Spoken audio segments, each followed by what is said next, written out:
I'm walking in the mountains of the moon. I'm on the trail of the Renaissance artist Piero della Francesca. And so I've come to the town in northern Italy which Piero made his own. There it is, Urbino. I've come here to see some of Piero's finest works, masterpieces of art, but also masterpieces of mathematics. The artists and architects of the early Renaissance brought back the use of perspective, a technique that had been lost for 1,000 years. But using it properly turned out to be a lot more difficult than they imagined. Piero was the first major painter to fully understand perspective, and that's because he was a mathematician as well as an artist. I came here to see his masterpiece, The Flagellation of Christ, but there was a problem. I've just been to see The Flagellation, and it's an absolutely stunning picture. But unfortunately, for various kind of Italian reasons, we're not allowed to go and film in there. But this is a maths programme, after all, and not an arts programme. So I've used a bit of mathematics to bring this picture alive. We can't go to the picture, but we can make the picture come to us. The problem of perspective is how to represent the three-dimensional world on a two-dimensional canvas. To give a sense of depth, a sense of the third dimension, Piero used mathematics. How big is he going to paint Christ? If this group of men here are a certain distance away from these men in the foreground. Get it wrong, and the illusion of perspective is shattered. It's far from obvious how a three-dimensional world can be accurately represented on a two-dimensional surface. Look at how the parallel lines in a three-dimensional world are no longer parallel in the two-dimensional canvas, but meet at a vanishing point. And this is what the tiles in the picture really look like.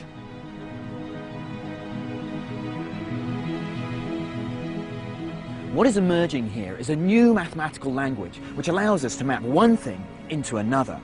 The power of perspective unleashed a new way to see the world. A perspective that would cause a mathematical revolution. Piero's work was the beginning of a new way to understand geometry. But it would take another 200 years before other mathematicians would continue where he left off.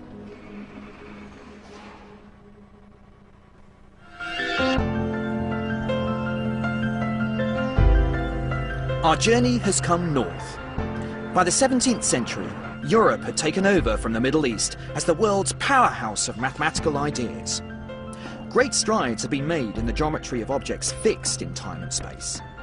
In France, Germany, Holland and Britain, the race was now on to understand the mathematics of objects in motion. And the pursuit of this new mathematics started here, in this village in the centre of France. Only the French would name a village after a mathematician. Imagine it in England, a town called Newton, or Boole, or Cayley. I don't think so. But in France, they really value their mathematicians. This is the village of Descartes in the Loire Valley. It was renamed after the famous philosopher and mathematician 200 years ago. Descartes himself was born here in 1596, a sickly child who lost his mother when very young. So he was allowed to stay in bed every morning until 11 a.m, a practice he tried to continue all his life. To do mathematics, sometimes you just need to remove all distractions and to float off into a world of shapes and patterns. Descartes thought that the bed was the best place to achieve this meditative state. And I think I know what he means.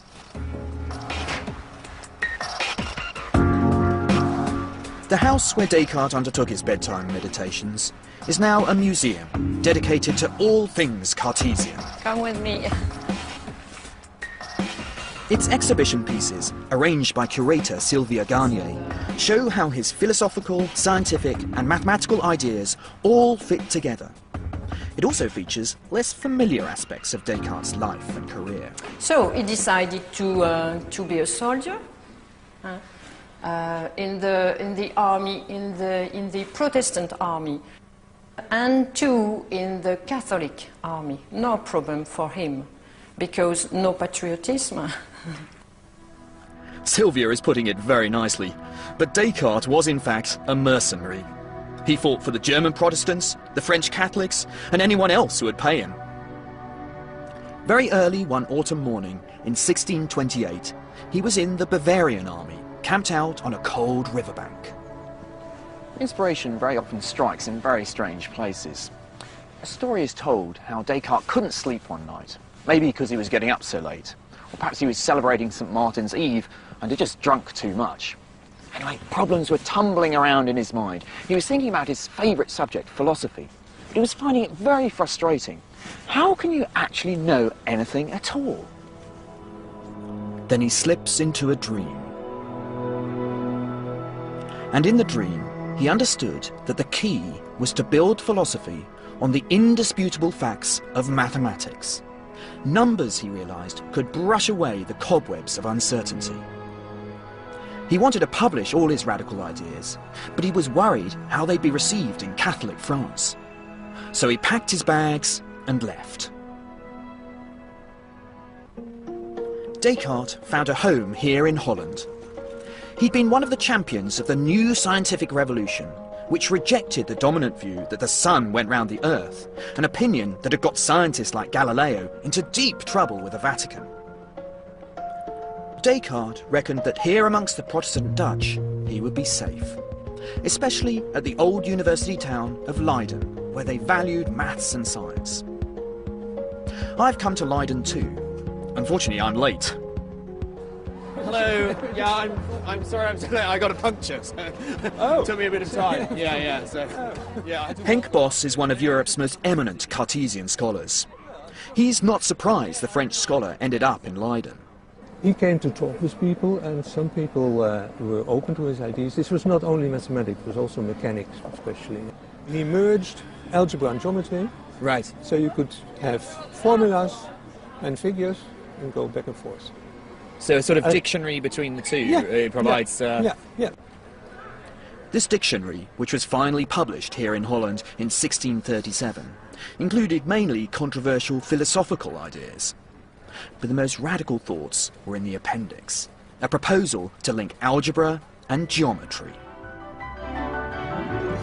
Each point in 2 dimensions can be described by 2 numbers, one giving the horizontal location, the second number giving the point's vertical location.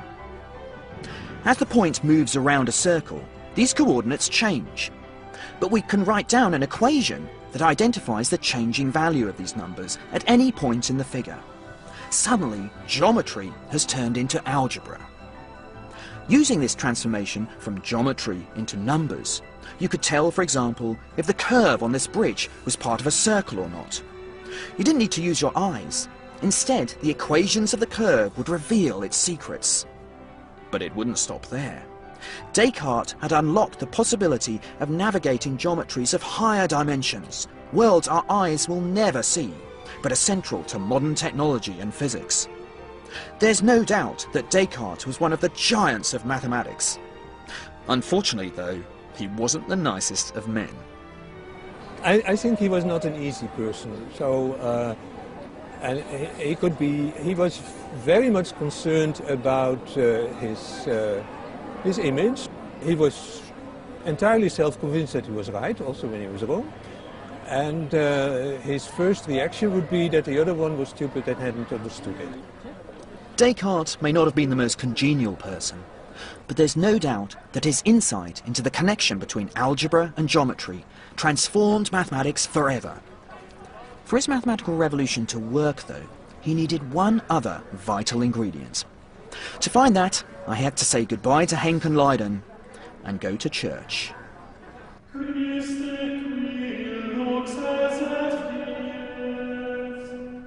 I'm not a believer myself, but there's little doubt that many mathematicians from the time of Descartes had strong religious convictions.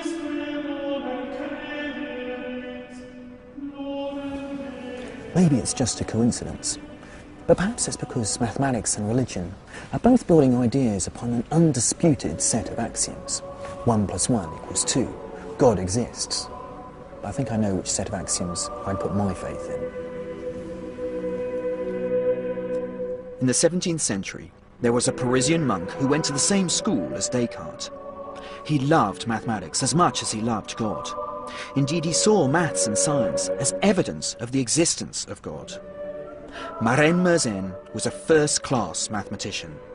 One of his discoveries in prime numbers is still named after him. But he is also celebrated for his correspondence. From his monastery in Paris, Mersenne acted like some kind of 17th century internet hub, receiving ideas and then sending them on. It's not so different now. We sit like mathematical monks, thinking about our ideas, then sending a message to a colleague and hoping for some reply. There was a spirit of mathematical communication in 17th century Europe which had not been seen since the Greeks. Mersenne urged people to read Descartes' new work on geometry. He also did something just as important. He publicised some new findings on the properties of numbers by an unknown amateur who would end up rivaling Descartes as the greatest mathematician of his time, Pierre de Fermat.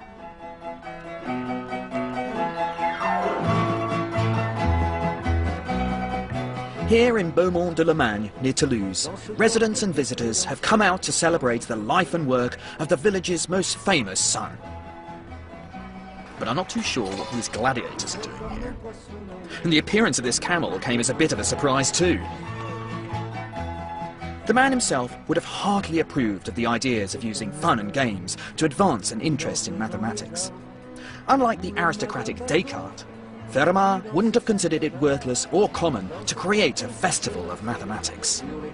Maths in action, that one. It's beautiful. It's really nice, yeah. Fermat's greatest contribution to mathematics was to virtually invent modern number theory. He devised a wide range of conjectures and theorems about numbers, including his famous last theorem, the proof of which would puzzle mathematicians for over 350 years. But it's little help to me now. Getting it apart is the easy bit. It's putting it together, isn't it, that's the difficult bit. Okay, how many bits have I got? I got 6 bits. I think what I need to do is put some symmetry into this. I'm afraid he's going to tell me how to do it, and I don't want to see. I hate being told how to do a problem. I'm not going to look. And he's laughing at me now, because I can't do it. That's very unfair. There we go. Can I put them together? J'arrive! I got it! Now that's the buzz of doing mathematics, when the thing clicks together and suddenly you see the right answer. Remarkably, Fermat only tackled mathematics in his spare time. By day, he was a magistrate. Battling with mathematical problems was his hobby and his passion. The wonderful thing about mathematics is that you can do it anywhere. You don't have to have a laboratory. You don't even really need a library. Fermat used to do much of his work while sitting at the kitchen table, or praying in his local church, or up here on his roof. He may have looked like an amateur, but he took his mathematics very seriously indeed. Fermat managed to find several new patterns in numbers that had defeated mathematicians for centuries. One of my favourite theorems of Fermat is all to do with prime numbers. If you've got a prime number, which when you divide it by 4 leaves remainder 1, then Fermat showed that you could always rewrite this number as 2 square numbers added together. For example, I've got 13 cloves of garlic here, a prime number which has remainder 1 when I divide it by 4. Fermat proved you could rewrite this number as 2 square numbers added together. So 13 can be rewritten as 3 squared plus 2 squared, or 4 plus 9. The amazing thing is that Fermat proved this will work however big the prime number is. Provided it has remainder 1 on division by 4, you can always rewrite that number as 2 square numbers added together. Oh my God! What I love about this sort of day is the playfulness of mathematics.